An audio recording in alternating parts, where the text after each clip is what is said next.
I miss Raymond Burr. And you know what? I also miss Matthew Broderick.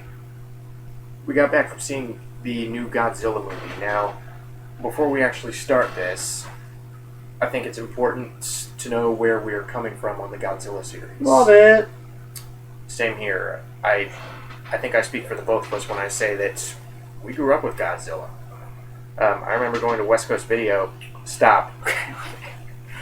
You remember going to West Coast Video? I remember going to West Coast Video and renting the first Godzilla VHS that I could find. Whatever films in the series that they had available. So I think it was important to note that we were very excited about this new Godzilla movie, considering how big of fans we are and how much of longtime fans we are.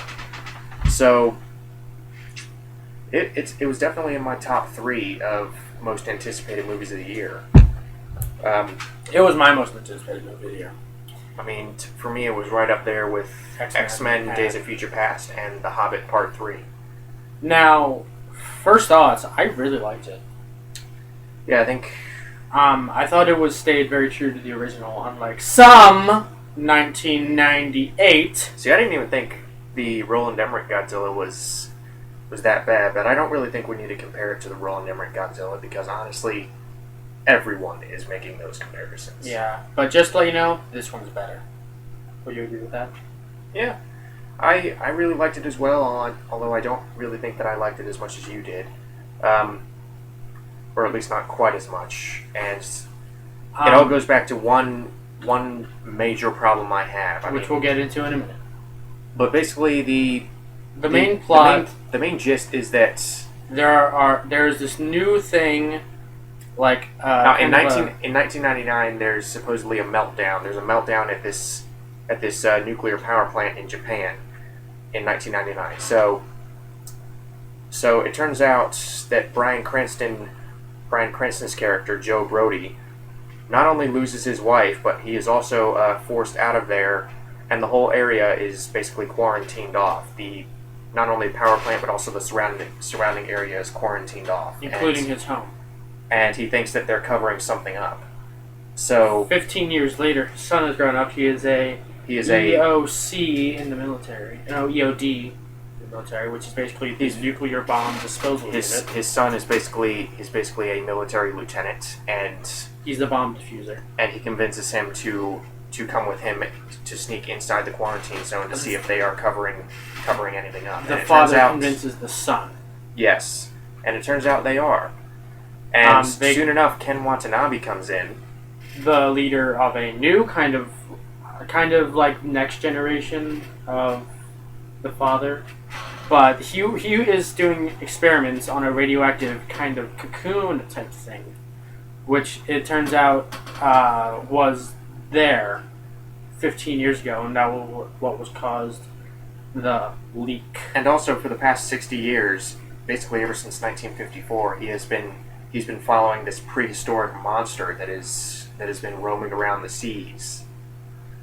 And it turns out the supposed nuclear tests in the oceans were not really tests. They were trying to kill it. Yeah. That's a little bit different from the actual mythology, but we'll get into that a bit later. Now, if I'm not mistaken, in the original 1954 Gojira, they were not aware of the existence of this creature when they actually did these tests, and we're meant to assume that they amplify his power in this one, considering he still has the atomic breath. But in the original, they actually say, Godzilla must have absorbed a lot of nuclear radiation, hence why he's so big and strong and he has the atomic breath and whatnot. Well, that's not entirely true, but for now that'll do. But basically, after that, the cocoon, in quotations, hatches into something... And out comes a monster only known as the... Muto.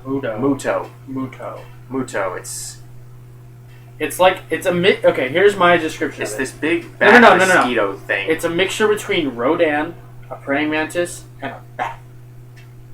That's all it is. And a monster from Pacific Rim. Yeah, it definitely looked Pacific Rim-esque. But but basically, Ford Brody, Joe Brody's son, Bryan Cranston's character's son, the alien, the protagonist. he basically becomes fixated not only with helping the military deal with these monster threats, but also with ensuring the safety of his wife and his son back in San Francisco. His wife being played by Elizabeth Olsen. Where both monsters are converging because they feed off of the nearest nuclear radiation source. And after Japan, they would probably move on to China. But you know what? For the sake of the plot, they would go in San Francisco. Yeah, don't spoil that anymore. So that's all we're gonna go into. So, like we said, this was a very well made movie. I think it was very balanced in its execution. I mean, let's talk about the performances first. And you already know my favorite performance is Bryan Cranston's character. Yeah, he doesn't think he was in it as much as he could have. Well, here's the thing. I actually think that in terms of the plot, I'm not saying in terms of the style or the tone of the movie. I'm saying strictly in terms of the plot. I think the trailers actually made it look a bit better than it was. Well, no, action packed. Well, no, shut up. I think this is a somewhat different movie than was advertised.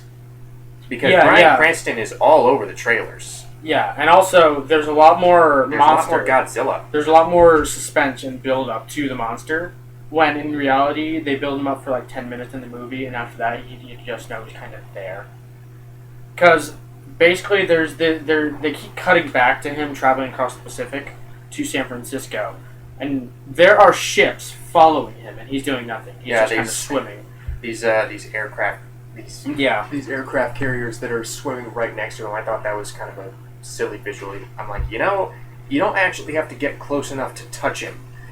You might want to back off. Well, the thing is, unlike in the original series where he was kind of the destroyer, in this one he's much more the protector of the balance.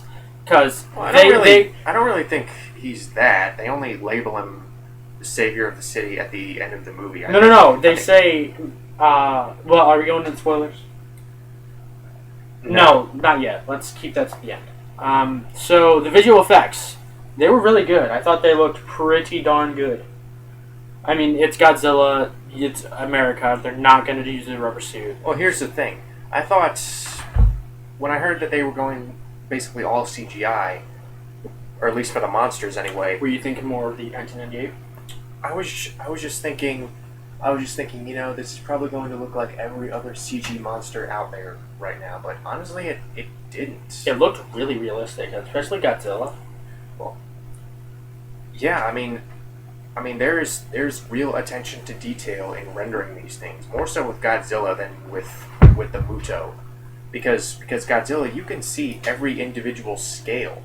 You can see his muscles and every part of his body moving. You could see his cheek fat jiggling as he roared. Yeah, and little spit fragments and the tongue. You could see his his chest kind of pumping out as he was taking a breath to let out one of those roars. When he and one thing I noticed, and when he woke up, you saw that he had slit nostrils, kind of like Voldemort did, or kind of lizardish. No, he kind of took a smell as he woke up, kind of like Smaug in The Hobbit. Yeah. But one thing I noticed about doing a CG Godzilla that you couldn't really necessarily do with the rubber suit Godzilla is that, well, not only that, but you could make him look lizard. Well, no. Stop interrupting me. You could make him move much more like an animal. You could make him more mobile. You could make a lot more portions of his body very mobile and need I say lifelike. So on that front, I was impressed. Now the acting, like I said, Bryan Cranston did play the most interesting character, and he did give the best performance. I like the other characters a bit better than him. Well, he was the most interesting character because he didn't have a chance to have an arc. He didn't have a chance to change. Yes, he did. Yeah, but it was really rushed because it was over a time skip. Well, yeah, but the way that he plays it's not like you were watching two separate characters. You could still tell that it was the same character. Cranston does give a very very heartfelt, touching performance. I'm not saying he doesn't, but I'm just saying He should have been in the movie more. He should have been the main character. no, Yeah. no, Yes. no. Shut up. Good God. Just disagreeing with you. He honestly should have been the main character because he was the best actor there. It Well- doesn't matter. He did give the best performance. And he's not the main character. He's not the focus of the story. Again, I'm saying he should have been. Why? What? Because he was the most interesting. He didn't have an arc. That's being because the they killed him off half an hour in. And that's what the script called for. He could have been more integral to the plot than he was. I mean, it seems like He was the thing that set it into motion. Well, yeah, but it seems like they killed him off when they were done with him, when they couldn't think of anything else to do with him. Yeah, because he had no other place in this story. They could have thought of something. Whatever. And again, it's not that the other actors are bad. It's just that Bryan Cranston as Joe Brody was the best.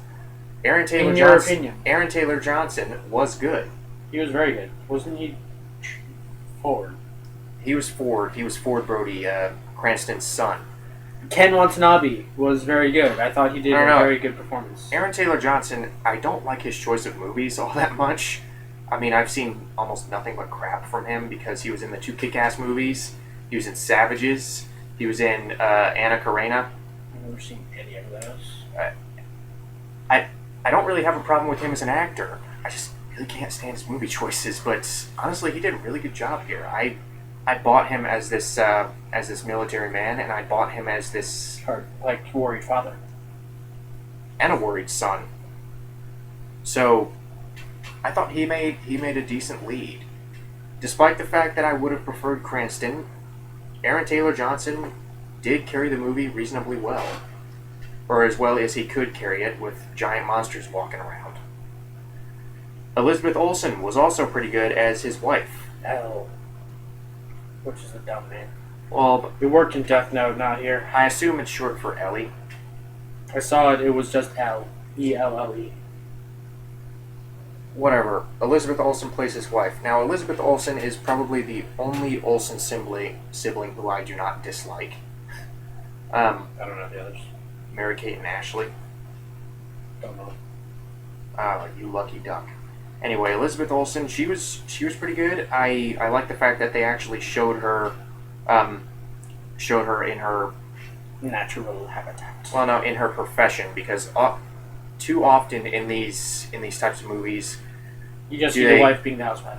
well, no, too often do they just say that a certain character is in a certain craft, but it's not as often as it should be that you actually see them performing their craft. You see Elizabeth Olsen running around the hospital. You see her in her uniform. You see her as the monsters are attacking. Stay behind to help. Yeah, pretty much. And again, she left more of an impression than I think the character would have if Played by someone else. Well, I don't want to say played by someone else because I can honestly see other actresses playing this part, but the way that they wrote her and the way that they didn't try to shoehorn her in, but at the same time they didn't really let you forget about her either. I mean, it was a very balanced way that they kind of wrote her in. I feel like if you didn't want her, then you could have cut her out and still had most of the emotional drama. But the fact that they did leave her in, I think, was a very smart move because it added that extra tug Well, if they at the didn't main character's heart. Well, if they didn't have her, then the character whose viewpoint we would have seen San Francisco through was the kid, and I like Elizabeth Olsen better than the kid. I don't think the kid could act. Well, the kid didn't act. He just kind of stared. Yeah, but they did that sort of with in Pacific Rim, the flashback scene. They kind of showed the monsters attacking through her. It's not like he had to act. It's just kind of that he had to be there. Your favorite character was Ken Watanabe. Yep. I take that back. Favorite character was Godzilla. Well, Ken Watanabe basically plays this Japanese scientist who I felt basically first discovers the patterns the patterns that eventually Second lead. discovers. What? Second discovers because No, he was in the Philippines. Bryan Cranston was nowhere near the Philippines. The thing is, I felt like he lost his personality halfway through. Well, he did Like, become kind of one note later on. He was very traumatized, and I understand that. You could at least give him some, like, emotion. Well, basically, all he was saying is like, oh, let these monsters fight, let these monsters fight. Let these monsters fight, let these monsters fight. No, no, no! Let them fight. So, he did it well, but I would have liked to have gotten a little bit more into his personality. I liked him a lot better in Inception. And in Batman Begins, where he was kind of a little bit over the top. But what'd you think of even the extras like David Strathairn and Richard T. Jones as the military personnel? They left an impression, or they left enough of an impression for me to remember them, but I don't remember their names. At least as much as they could, because again, it comes with the territory with these types of movies that the military sucks at their job. Well, not only that, but the military characters a lot of the time are kind of walking, talking stereotypes, and I think that they smartly avoided that in this movie. You didn't really get the sense that these military personnel were stereotypical military guys like you too often see in these movies. Like in Pacific Rim. Well, Pacific Rim, it was intentional. I know, but still.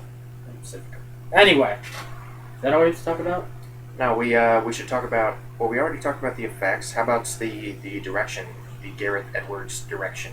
Now, I've never actually seen his film Monster, but after this movie, I kind of want to. This Monster, as in the adaptation from the anime. No, this is only his second big movie. I mean, he's by no means a seasoned director. But for what he has accomplished with this, I think he has a lot of potential. He was unusually confident for a relative neophyte like him. Yeah, it's kind of like with Rise of the Guardians. That was the first time director too. Yeah, so and it did a good job. We have some rising talent in Hollywood, you know. And the thing I really liked about Gareth Edwards' direction and the cinematography in general is how big that they made the whole movie feel. It felt this larger than life. This feels like a very epic movie. It certainly feels like the biggest Godzilla movie in terms of its scope and the shots that they're able to get. And I think this somewhat speaks for how far the effects have come since something like, I don't know, King Kong versus Godzilla. Final Wars was pretty epic, though. You must admit. Final Wars was more fun, but this is not meant to be fun. This is meant to be a serious. This is meant to harken back to the seriousness of something like the original 1954 Godzilla, or even to a certain extent Godzilla 1985 or Godzilla 2000, where the tone is very much more serious. Well, it's much more serious, and a lot of the time it's pretty somber. So that I liked. I mean, it delivers on its promises, at least on that front. So when I say that it's worth it. No, when I say that this is different than Final Wars, when I say that Final Wars is more fun, that is not a mark against this movie. They're just two very different movies. I agree. So, in no way does this match the original. It's definitely in my top 15. But before we get to final thoughts, I have to address the... and spoilers. I have to address the main problem I have with this movie. Is that there's not enough Godzilla. And this has a lot to do with the scripts.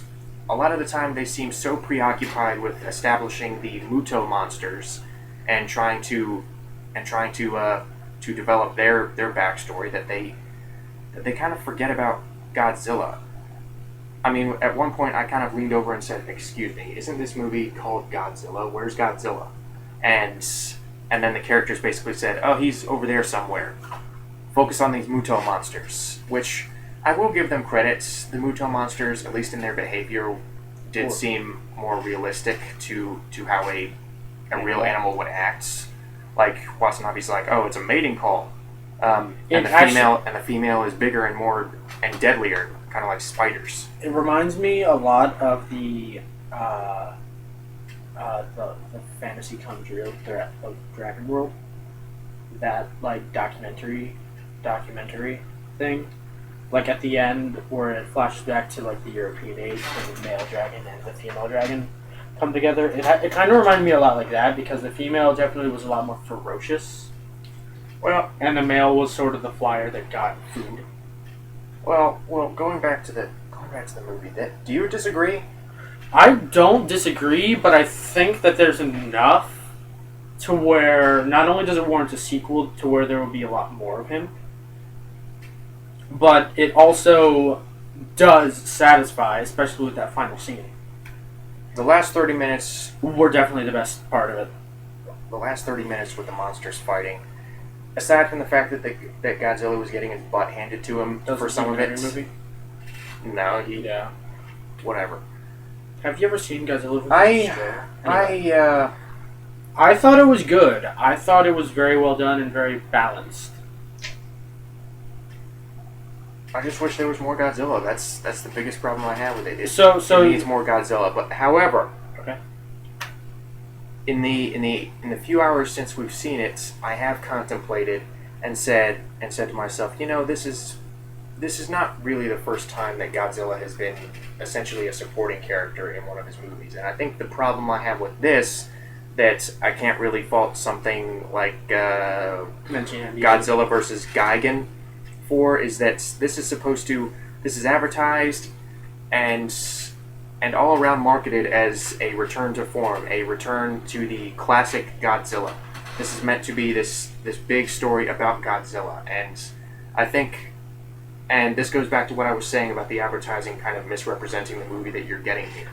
And I would argue even the title, just Godzilla, I think is a little misleading, because Godzilla is not really the primary monster. He has, I think he might actually have less screen time than the Muto monsters. He definitely has less screen time. So on one hand, it makes for a good build-up, but on the other hand, there comes a point where you just have to have more of the title character in the movie, the title monster, and I think that's where this movie fails, and I think that's this movie's biggest failing. But honestly, if that is the biggest failing of an otherwise well-made monster movie and a well-made disaster movie, then I can walk away mostly satisfied. This would be so much better if it was 2012. Like, if this movie was 2012. Another Roland Emmerich movie. But yeah, the acting was solid, the direction was solid, the epic scope really lent a lot of weight to the whole ordeal. The effects are very good. Unbelievable effects. The monster fights, or at least they felt very Pacific Rim-ish. They felt kind of Pacific Rim-ish. They were accomplished. They were expertly done. I like how. And they felt smart. You felt like Godzilla actually had a brain to work with. Well, a lot of that had to come with the fact that he actually had more mobility in his arms than he has previously. But I also like the fact that it never really let you forget the human plot that was going on, because a lot of the time the monsters would be kind of fighting in the background. When, that one shot where you see Godzilla fighting the Muto monsters toward the end, and simultaneously in the foreground you see the soldiers carrying the nuke. So it's shots like that really ground this movie with that human element that it shoots for. Now, with all that said, the biggest albatross, the boat anchor to this whole movie, is that there's not enough Godzilla. And I'm not just saying that because I'm a fanboy. No, I'm just saying that you're advertising it as Godzilla. You're advertising it as Godzilla. This is supposed to be a Godzilla story. This is supposed to be a reboot or a remake or whatever you want to call it. This is supposed to reinvigorate the franchise, and the main character, Godzilla, or the title monster, I just don't think was in it enough. But aside from that, the movie is very accomplished. It definitely kept my attention. It was a fine disaster movie, and honestly, I would like to see more. You talk a lot. But anyway, I think what they were going for is like less is more, but I don't think that really worked with this kind of story. I agree with you completely. They were going with the Jaws approach. Yeah, they were going for the Jaws approach where there's a lot of build up and like not very much monster. But if again, it really has to do with the advertising, because if they had advertised it much more about the build up and they just showed Godzilla in a couple shots, that would be a lot more effective. Or I'm talking about like in the ads. And again, Godzilla and Bryan Cranston are all over the trailers, and they are not in nearly as much of the movie as you would guess. Well, okay. Would you really go to see the movie if they showed more of the Muto? It's a marketing decision. It's a marketing decision, yeah, and I'm not faulting them on that. That certainly got a lot of people into midnight showings and Thursday night showings. I'm just saying, while I was watching the movie, I was just getting kind of distracted. But again, aside from that, I enjoyed it. I enjoyed it very much, probably more than you. But now, let's probably go into spoilers, I think. What is there left to spoil? Well... You know what happens. What? You know what happens. Godzilla fights monsters, and humans... Yeah, but you don't know the consequences. Are you talking about when Godzilla eventually passes out at the end? They do a really bad fake out. Well, the fake out, I looked to you and Mom, and I was like, they're not gonna kill him. And then I looked back, and he breathes. It was really bad because basically they just kind of wanted to tie Godzilla to Ford, because they both like pass out at the same time, you know, and they just kind of wanted to have that parallel. And also, you said to me on the way home that they introduced Godzilla in 5 minutes. I disagree because they explain his origin story in 5 minutes, is what I said. Well, they do explain his origin story, that he was like the first living thing. Therefore he could be considered a god, which is why they call him Godzilla. I don't think they said that. Yeah, they showed like a chain. And they showed that he was a prehistoric monster that happened to survive until present day. No. They showed like on a map. There was a whole bunch of dinosaurs, and then they went up the line, and it said number 1, and then there was a picture, and then there was a drawing of Godzilla, meaning he was the first thing. Maybe I gotta sip my drink. Yeah, because he was because they said he was the alpha predator, the first predator. So I think they said that a little bit quickly, but Ken Watanabe does continually say that he is the balancer. He is the person, or he is the thing that will make sure that the world stays in order and in the evolutionary line. There's a bit of a nature commentary there. Yeah. Nature's always going to correct itself. Well, not only that, there's always a predator. Who hunts. What does Godzilla eat? They should have explained that. I would have laughed. I think it would have been a lot more fish, I guess. Well, they say that he always eats fish. I mean, he ate fish in the original, or at least they said he ate fish. No. But they said that him and the Muto both fed on radiation. Right? They said that. Or at least he absorbs it for nourishment. He absorbs radiation, but that's always been a staple of the character. He never absorbed it, except for when he was turned into Godzilla. But anyway, he was... I don't think that... I think it would have been made a lot more sense if Godzilla ate the Muto to gain their radioactive stuff. Just ate the Muto, and that's how he got his atomic breath? Yeah, maybe. Absorbed enough radiation to produce the atomic breath. So you don't really think that the writing made as much sense as it should have on that front? Yeah, I think that it would have been a lot better if, number 1, they actually showed him being an animal rather than like a god. Because the only thing they showed him doing was fighting monsters and swimming. Yeah. Okay, this again pertains to more Godzilla. Well, he needs to do something other than that. He always did. You at least saw him eating some fish in the original movies. Yeah, again, and the plot revolved around the Muto monsters, and it shouldn't have. Yeah. I mean, if I were writing this movie, I would have used the movie Godzilla 2000 as a template, where Godzilla was the main focus throughout the movie, and the side monster was this new monster. In Godzilla 2000's case, it was Orga. I thought it would have been a lot better if in the mining site they dug up like Rodan or something. Yeah, I can't really see the Muto joining the pantheon of very memorable Godzilla monsters. I think it would have been better if it was like Rodan or King Ghidorah. It would have been more recognizable. I mean, because they not only I'm already forgetting what it looks like. They not only are they established as posing a real threat to him. Sorry, as posing a real threat to him because King Ghidorah almost killed him in Final Wars. So there's that. It's almost killed him more than that. Yeah. And then it. I know this wouldn't have worked, but the inner child in me would have really wanted to see Mecha Godzilla in this. Well, maybe that's going to be their crossover with Pacific Rim. That's what I'm going to end this video on. Guillermo del Toro has, and this was a joke.